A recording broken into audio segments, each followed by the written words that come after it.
Very good morning students. Today we will discuss about chemical properties of amine under the section amine part 4. This is chemical properties of amine. Chemical properties of amine में हम लोग discuss करेंगे different type of chemical reactions of amines.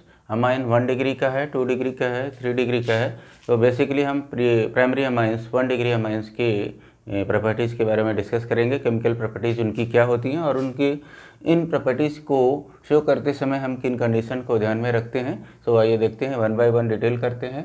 तो number 1 is the reaction with water. अगर primary amines को water के साथ reaction कराते हैं तो क्या मिलता है. तो देखते हैं कि let us see 1 degree amine, this is a general reaction. 1 degree amine RnH2 plus HOH, this is water. When it is treated with water, it gives a salt that is alkyl ammonium hydroxide. This alkyl ammonium hydroxide बनाता है ये, और ये खुद container में break होकर के एक इक्विलिब्रियम सिचुएशन में दे देता है, क्योंकि ये जो हाइड्रोक्साइड है ये ब्रेक होता रहता है और एक तरह से फॉरवर्ड रिएक्शन बैकवर्ड रिएक्शन के रेट में सेम वैल्यू मिलती है. तो इसलिए रेट ऑफ फॉरवर्ड रिएक्शन और rate of backward reaction same होने के नाते रिएक्शन जो होता है ये इक्विलिब्रियम में देखने को मिलता है. ये हमारे पास एल्काइल अमोनियम हाइड्रोक्साइड है. यहाँ पर देखिए ये जो है ये दोनों पार्ट आपस में यहाँ पर ब्रेक हो रहे हैं. OH आयन हाइड्रोक्सिल आयन है और ये RnH3 प्लस आयन में ब्रेक हो जा रहा है. तो इस तरह से वाटर के साथ रिएक्शन करके ये हाइड्रोक्साइड बनाता है, एल्काइल अमोनियम हाइड्रोक्साइड बोलते हैं. और नेक्स्ट रिएक्शन लेते हैं कि रिएक्शन विथ एसिड्स. जब एसिड के साथ में रिएक्शन करते हैं तो क्या प्रोडक्ट मिलता है. एक्चुअली ये अमाइंस जो होते हैं बेसिक नेचर के होने के नाते किसी भी एसिड से जब रिएक्शन करेंगे, जैसा कि हम लोग जानते हैं कि एसिड और बेस आपस में मिलकर के क्या बनाते हैं, साल्ट बनाते हैं. तो सेम तरीके से यहाँ पर भी ये अमाइन 1 डिग्री अमाइन जो है वो HCl से हमने लिया हुआ रिएक्शन के लिए. तो ये बना रहा RnH3X एल्काइल अमोनियम हैलाइड. ये हमारा जो है एल्काइल अमोनियम हैलाइड है और एल्काइल अमोनियम हैलाइड एक तरह का एक साल्ट है यहाँ पे. सेम तरीके से अगर H2SO4 के साथ में रिएक्शन कराते हैं, यहाँ हमने 1 डिग्री अमाइन लिया था, अब यहाँ पर हम 2 डिग्री अमाइन का एक एग्जांपल लेते हैं. Late us see this R2NH, this 2 degree amine when it is treated with H2SO4 sulphuric acid के साथ में रिएक्शन जब इसका होता है तो ये देखिए यहाँ पर क्या बनता है कि बिल्कुल इसका एक साल्ट बन जाता है, सल्फेट तैयार हो जाता है. R2NH whole twice SO4 di alkyl ammonium, this is di alkyl ammonium sulphate. तो डाई एल्काइल अमोनियम सल्फेट यहाँ पर तैयार हो जाता है. ये एक तरह का साल्ट है 2 डिग्री अमाइंस के साथ में. अब हम बात करते हैं 3 डिग्री अमाइंस को. अगर हम नाइट्रिक एसिड के साथ में रिएक्शन कराते हैं तो see this R3N plus HNO3 nitric acid, this is nitric acid.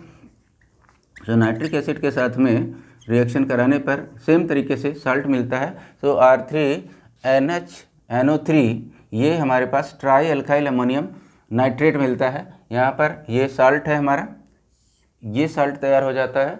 यहाँ पर देखिए ये शो किया गया है पॉजिटिव और नेगेटिव पार्ट में ब्रेक हो सकता है जब ये फर्दर वाटर में जाएगा. तो इसलिए इसको ये साल्ट है इसलिए शो किया गया है. It is a type of electrolyte. तो trialkyl, this is called trialkyl ammonium nitrate. तो ट्राई एल्काइल अमोनियम नाइट्रेट यहाँ पर बन जाता है.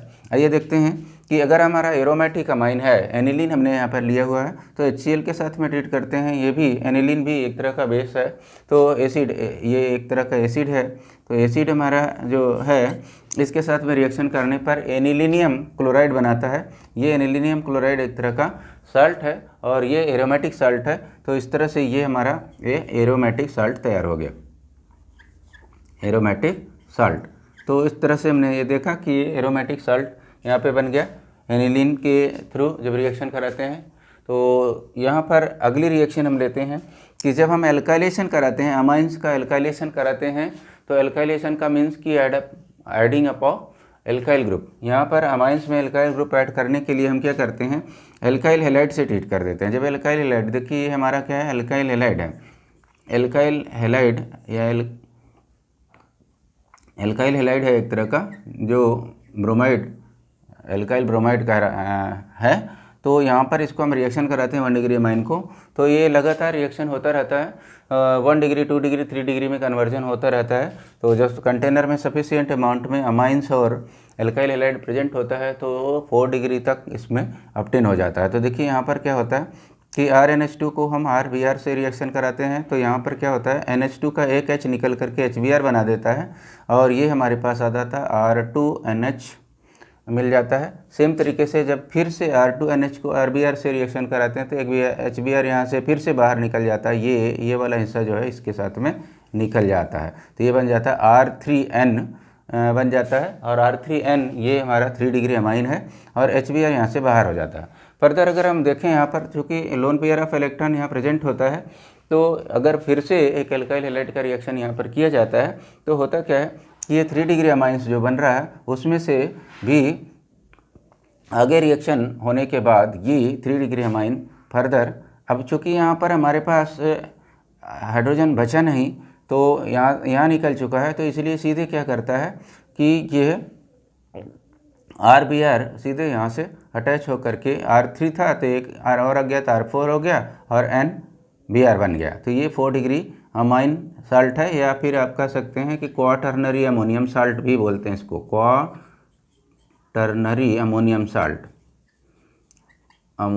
साल्ट हमने यहाँ पे लिख दिया।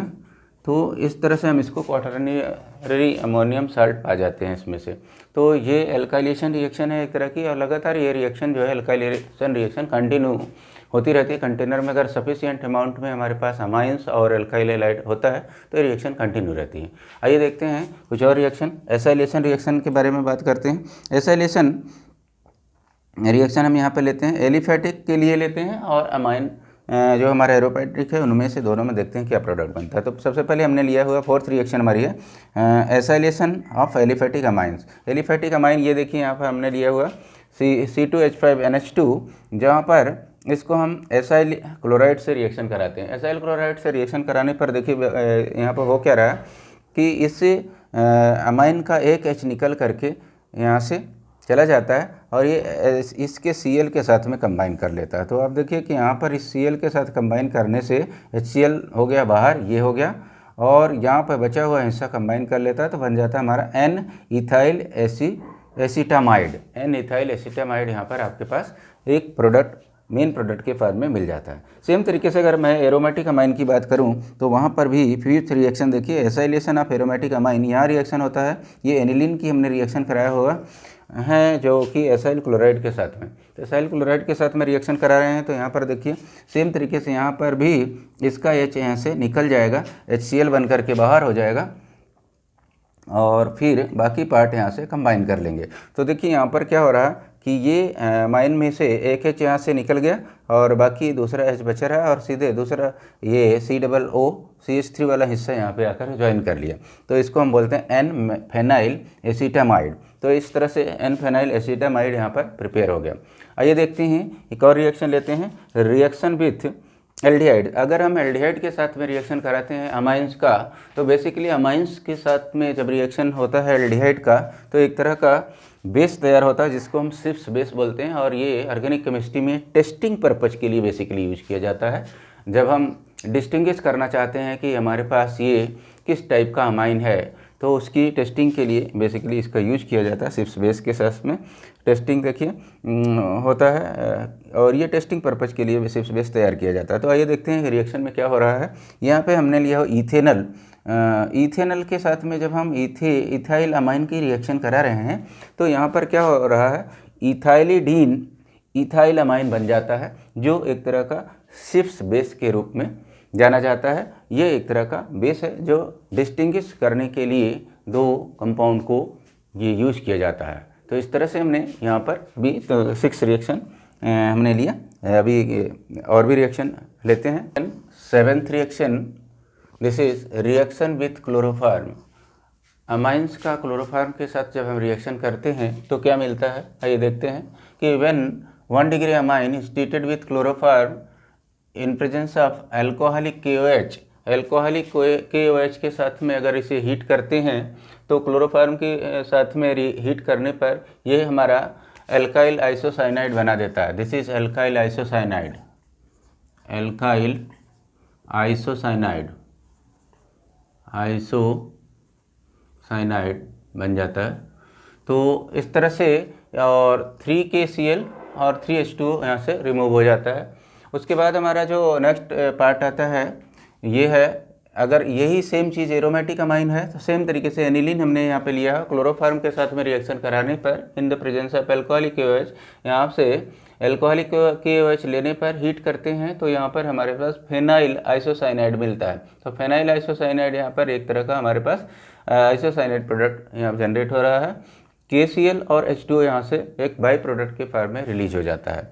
नेक्स्ट रिएक्शन लेते हैं, रिएक्शन 8 नंबर की रिएक्शन जो है रिएक्शन विथ ग्रिग्नार्ड रिएजेंट। अगर अमाइंस को हम ग्रिग्नार्ड रिएजेंट के साथ ट्रीट करते हैं तो क्या प्रोडक्ट मिलता है, आइए देखते हैं कि इसका रिजल्टिंग प्रोडक्ट हमारे पास क्या है। लेट अस सी। ग्रिग्नार्ड रिएजेंट के साथ में हमने लिया हुआ यहाँ पर मीथेनामाइन। मीथेनामाइन को जब हमने ग्रिग्नार्ड रिएजेंट के साथ में रिएक्शन कराया तो देखिए यहाँ पर रिएक्शन के बाद होता क्या है कि एक तरह से ये जो प्रोडक्ट हमारा मिल रहा है वो होता है एन मेथाइल मैग्नीशियम ब्रोमाइड। यहाँ पर हमने लिया था इथाइल मैग्नीशियम ब्रोमाइड। तो इथाइल मैग्नीशियम ब्रोमाइड जो है वो एक ग्रिग्नार्ड रिएजेंट है जो यहाँ पर रिएक्शन कर रहा है इसके साथ में। तो यहाँ पर बेसिकली हो क्या रहा है कि ये जो H है, एक H यहाँ से निकल करके HBr बन जाता है, बाहर निकल जाता है, सॉरी यहाँ पर इसका H जो होता है ये क्या कर रहा है, ये यहाँ से H ले करके ये जो C2H5 होता है ये C2H5 यहाँ से इस H के साथ में रिएक्शन करके क्या बना दे रहा है, ये बना रहा है ईथेन। ईथेन हमारा एक तरह का बाई प्रोडक्ट है इस रिएक्शन का। तो ये ईथेन हमारे पास यहाँ मिल रहा है। तो देखिए यहाँ से अमाइन का H और इस एल्काइल ग्रुप जो कि हमारा ग्रिग्नार्ड रिएजेंट का हिस्सा है एल्काइल रेडिकल, इसके साथ में कंबाइन करके ईथेन बना दे रहा है। चाहे कोई भी करेस्पॉन्डिंग एल्काइल हैलाइड होगा उस एल्काइल हैलाइड से क्या हो जाएगा, एल्केन बन जाएगा, जो यहाँ से सब्ट्रैक्ट करके इसका H अमाइन का ले करके। और ये जो बचा हुआ जो हिस्सा है हमारा में MgBr वो यहाँ पर N के साथ में अटैच हो जा रहा है। तो इस तरह से ये हमारे पास ये MgBr वाला हिस्सा इनके साथ में कंबाइन करके ये प्रोडक्ट हमारे पास आ रहा है। क्या हो रहा है, ये देखिए CH3NH MgBr, इसको बोलते हैं N मेथाइल मैग्नीशियम ब्रोमाइड। यहाँ पर अब कोई भी एल्काइल रेडिकल यहाँ पर हो सकता है, इथाइल हो सकता है, ब्रोमाइल, ये प्रोपाइल हो सकता है, डिपेंडिंग अपॉन कि उस अमाइन में हम कौन सा एल्काइल रेडिकल यूज किए हुए हैं। आगे देखते हैं बेंजोइलेशन रिएक्शन इस अमाइन का। अमाइन चाहे वो एलिफेटिक अमाइन हो या एरोमेटिक अमाइन हो, दोनों का बेंजोइलेशन रिएक्शन देखने को मिलता है। तो आइए देखते हैं कि रिएक्शन का प्रोडक्ट हमें किस तरह से मिलता है। हमने यहाँ पर पहले लिया हुआ है एक रिएक्शन, जो हमारा ये रिएक्शन इथेनामाइन है, हमारा इथेनामाइन के साथ में रिएक्शन कर रहा है। ये इथेनामाइन है, इथेनामाइन। तो इथेनामाइन के साथ में बेंजोइलेशन रिएक्शन करा रहे हैं, बेंजोइल क्लोराइड के साथ में रिएक्शन कराते हैं और ये रिएक्शन बेसिकली एक्वस NaOH की प्रेजेंस में कराई जाती है। अब ये रिएक्शन का जो प्रोडक्ट हमें मिलने वाला है, देखिए क्या मिल रहा है, यहाँ पर ये N इथाइल बेंजामाइड मिल जा रहा है। N पर इथाइल अटैच हो जा रहा है और ये बेंजामाइड बोलते हैं इस पूरे कंपाउंड को। और HCl यहाँ से बाहर हो जाता है। कहाँ से निकलता है HCl, देखिए यहाँ से HCl बाहर होता है। इस बेंजोइल क्लोराइड का जो Cl है और जो इस अमाइन का H यहाँ से कंबाइन होकर के ये इसके साथ में HCl यहाँ से बाहर मिल जाता है हमें। तो एज ए बाई प्रोडक्ट निकलता है। मेन प्रोडक्ट हमारे पास ये आ रहा है N इथाइल बेंजामाइड। तो उसके बाद सेम तरीके से हम एरोमेटिक अमाइन का रिएक्शन लेते हैं। एनिलीन के साथ में जब रिएक्शन कराते हैं बेंजोइलेशन, सेम तरीके से ये ये बेंजेनिलाइड बनता है और या फिर हम इसको N फेनाइल बेंजामाइड भी बोलते हैं। HCl यहाँ से सेम तरीके से ये देखिए बाहर निकल जाता है।